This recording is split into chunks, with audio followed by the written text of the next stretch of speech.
Hello, my friends, and welcome to another Watch with Ray, with me, Ray. As I am following my New Year's resolution, and that is to watch more movies, review them, get them up on our YouTube. I'm doing it, girls and boys. I am doing it and doing it well. So, this movie has been bouncing around on the old Instagram, that it was coming soon. It's a Shudder exclusive. Super. We follow Alex Winter, so of course we knew it was coming up. But Destroy All Neighbors with Alex Winter and Jonah Ray. Right off the bat, I really liked it. That's all I'm going to say for right now. We'll get into it. I'm not going to spoil it. I'm going to give you some plot, and that's about it. And then I'm just going to give you like my ratings and my actual like alpha grade. Because we started doing that. I don't know. Let us know if you like, because for the last couple of episodes, we've been doing alpha grades for things, also along with our ratings, just because it gives you a good like idea of like a 1 through 5 quote unquote overall stars. Destroy All Neighbors. Again, like I said, it is I believe a Shudder exclusive. And I am now stuck on. Okay, there we are. I'm trying to get on the IMDb. I had it on there, and then I was looking to see something else. All right, so what IMDb says is, struggling prog rock musician William Brown finds himself in a living nightmare when he accidentally kills Vlad, the neighbor from hell. Gonna give my little shout out to my Beetlejuice here. So yes, that's a good part of the movie. So we have Jonah Ray playing Will. He, as I wrote in my notes, 6'5", all lanky goodness of Jonah Ray. I remember Jonah Ray from The Nerdist. I think most of us probably at one point listened to their Nerdist podcast, followed that pretty heavily. And then I followed Jonah over to, when he took over for Mike, would have been the last person in the, in the Satellite of Love seat on MST3K when they did the, reboot on Netflix, which I thought he did a great job. And then he's been on riff tracks every so often, and mostly in, kind of like supporting and like advertising the MST3K brand, but still, he's funny, dude. He's really funny. And I've listened to him on How Did This Get Made and things like that. Of course, Alex Winter kind of went on to the directing field, and that's where he's kind of found his niche, and it works. I mean, he's had small parts here and there, but like that's where he's found his niche. I mean, he honestly doesn't have to fucking work. I mean, that movie he'll never have to fucking work again. And he does what he wants to do, and I think that's awesome. So to give you an idea, we start with Will Brown. He works at a recording studio with Thomas Lennon, and I cannot remember what Thomas Lennon's character's name is. Let me look and see. Scott. Scott is like, I can't explain Scott. Scott's like this, he's a do-gooder. Like, he wants everybody, like, will kiss your ass, even though he thinks what you're doing sucks. And Will's, of course, late. Will is the, sound engineer at the recording studio, and he's late. His girlfriend, I believe it is, asks him to get played by Kieran Deal. Her name's Emily, and she wants him to pick up printer paper, which I was like, she's like adamant about this fucking printer paper. I'm like, girl, who is still printing? Like, legit paper, ink, fucking printing when they're not doing it from work. I mean, cool. But it just was really funny that was her hill to die on, was like to get this fucking printer paper. But anyhow, he's late to work, and we see him being like kind of following this musician, Swag. What the fuck is his name? Oh God, bless America. Swig something.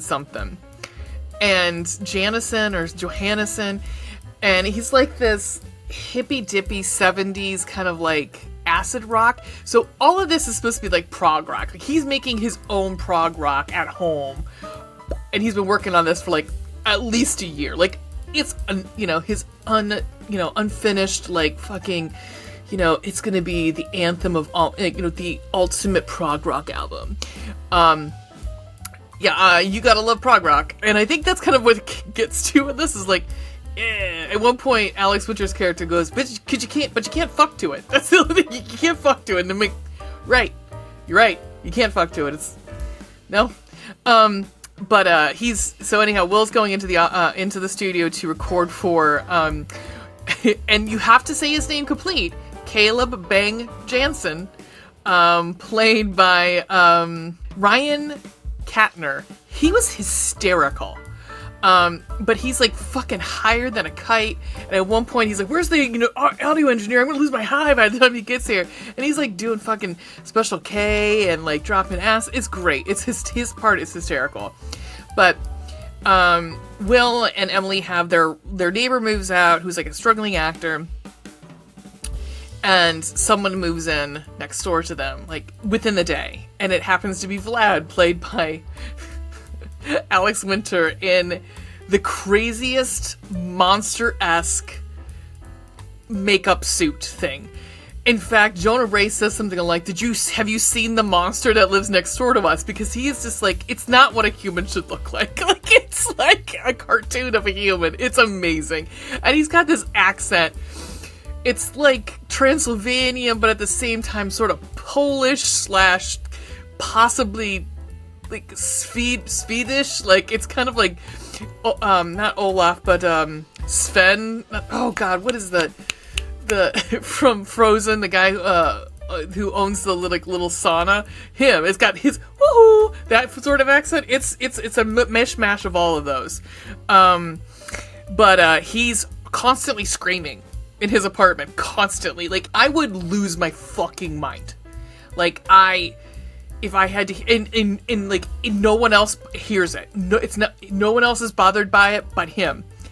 And so he's slowly losing his mind. Well, not even slowly, he's quickly losing his mind.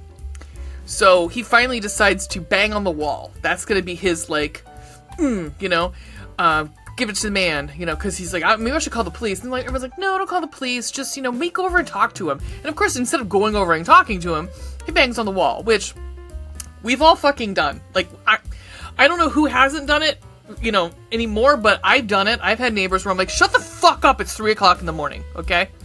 Some of us have to go to work tomorrow. And do you want me to come over there? Because I do not want to come over there, but I will. My head was on a swivel. So anyhow, Vlad hears the pounding, and he comes over and loses it. And in the meantime, he ends up calling the police because he comes over and spits the grossest loogie on their keyhole, or the what is that called? Peephole, like the thing where you look at people. Keyhole, whatever. Anywho, I don't know words today. And so he calls the police, and he's like, hey, this guy spit just hawked all over my door. And they're kind of like, why can't you? Are you serious? And so of course they come into the apartment, and there's Vlad hanging out with Emily, and they're like fast friends now. And the police are like, fuck you, asshole. Like, Vlad's the best. And he ends up, something happens to which, this is very early on, so it's not like I'm gonna spoil anything. And you get this from the trailer, is, Will finally, after the police leave, Emily goes to bed, Vlad's still at it. Like, he's even worse than he was before. And so Will's like, fine, I'm gonna go over and say something to him. She goes and knocks on the door, door's open, he just opens it. Vlad has this setup of his own makeshift workout bench, like bench press. It's crazy. And so they start to have a conversation, and a little bit they're getting friendly, they're doing shots too, and push comes to shove, not really, but it was complete accident, is that Vlad slips on I think it was just a chicken, something gross on the floor, and slips on it and literally is impaled by his weightlifting machine, and subsequently dies. Now, I never understand, in a movie, real life, Why, if there's something accidental, like, I know this probably doesn't look great for him because he'd already called the police on this guy, but you don't touch the body, you leave it as is, and you say it was an accident, he slipped. Or in just cases like where it was an accident, call the police. Call the police, shut up, just don't say anything, because as Ween will tell you, you don't tell the police anything. And you just let them process the crime scene. Let them process the scene. But the worst, if you don't call them, you look worse. It looks worse for you. And that's what we get here. He decides to, I don't know, dismember the body. It is gory as hell, and it is awesome. So if you've ever wanted to see Jonah Ray screaming with a hacksaw, dismembering a corpse, this is the movie for you guys. Right up your alley. If that's that itch that needs to be scratched, this will do it for you. But as we see, we're starting to learn that, like, because just immediately after that, you know, his head. So Vlad's he's headless. Like, he's a head, and there's like a torso, and there's arms and legs, and they're all separated. And Vlad's still talking. Like, he's still, quote unquote, like, alive. He's not. It's all in Will's head. You start to believe that this is all in Will's head, but subsequently, Will ends up accidentally killing more people. Like, every murder is somebody slips on something, or they're fighting with something and accidentally, like, stab someone. It's very funny. Splatstick the wazoo. So if you are like me and you like your movies gory and bloody but at the same time campy, when it comes to gore, if you like splatstick, I think there's a difference. There's a difference between campy just for camp and there's splatstick camp. Like, Dead Alive to me is splatstick camp, and I can fucking get behind it. Evil Dead, splatstick camp, I can fucking get behind. And then there's just camp. I'm looking at you, Toxic Avenger. Alright, so let's do... Okay, so that's all I'm going to say right now, because that's pretty much the movie. It goes very quickly. It's not even... I don't think it's even a whole hour and 30. Let me see. I don't think it is. Hour 25. So, it does move quickly. I will say Alex Winter does come back in his, like, normal human form later to play a lawyer. And he's so cute. Just, he does a really good job in this movie. It's so nice to see him acting again. You know, I mean, we have seen him as a monster before, like Lost Boys, but this was really refreshing to see him playing a really funny part, and he does it really well. Also, Kumail Nanjiani plays, this, like, I mean, just, when did he get so fucking hot? I mean, I know when he did for that fucking Eternals movie that was eternally horrible, but damn, brother, he is fucking fine as fire. Yeah, so anyhow, Kumail Nanjiani is hot. But he has a funny, like, bit as a security guard. I'm trying to think if there's any other, like, cameos, but I don't think so. Yeah, so I would say, I would recommend this, definitely. I think it's worth your time.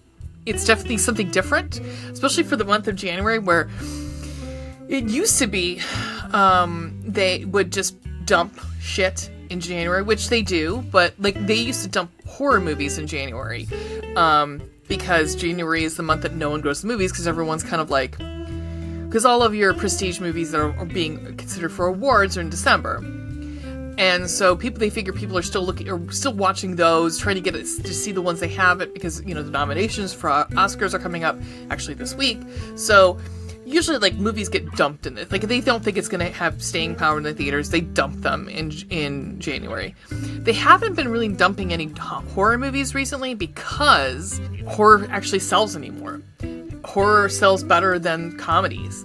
And I mean, if you look at the box office right now, there's the only thing that's playing right now, which we'll be reviewing very shortly is Founders Day, which is awful. But you can see that starting February 1st is when we start, kicking back into full out new in the theater releases. So for the month of January, I say fucking watch it. And we're gonna do my ratings. Blood and gore. This is a good 3.5. It's very gory. And the makeup's great. The practical's great in this movie. Spooky, scary. No, it's 1. It's not spooky. It's funny. Sex and nudity. There is none. And then Cold Black Hearts. How much fun did I have? I had a blast. I want to say a 3. I had a blast with it. I thought it was fun. I laughed a lot. Especially Tom Lennon and that Ryan Katner. Them together are so fucking funny. There's a joke that comes up at the end that is so funny, and I don't want to ruin it. But it's very, very funny. And if I had to give it a grade, I'd probably give it like a B minus. Like it's not like the best thing I've ever seen, but you could definitely do worse. Founders Day, Night Swim. I mean, just look at those 2 movies that they've released in January. That should be enough to tell you, right? So I would say totally watch it. As I just said, we'll be having our Founders Day review coming out very shortly. We just finished. We just it's in the can for the last part of the month. This week and next week, 2 more Hitchcock episodes. We have now moved to a schedule where we're releasing an episode every week. That allows us to talk a lot more about each movie, so we don't feel like we're pressed for time, and your earballs don't have to listen to us for 3 fucking hours. You can this fucking voice you can only listen to for an hour and a half as opposed to 3. So the first one will be for this week's release will be Murder, and then the next week's release will be Young and Innocent, which we both fucking loved. So, but that will close up our first Hitchcock month, and then next month we start with Black History Month. So, I don't have the what's coming up next, but stay tuned. Check out our episodes. Check out our website. Insta will also post it there. But we have some really exciting stuff coming up for the next 2 months. So yeah, in the meantime, keep it spooky.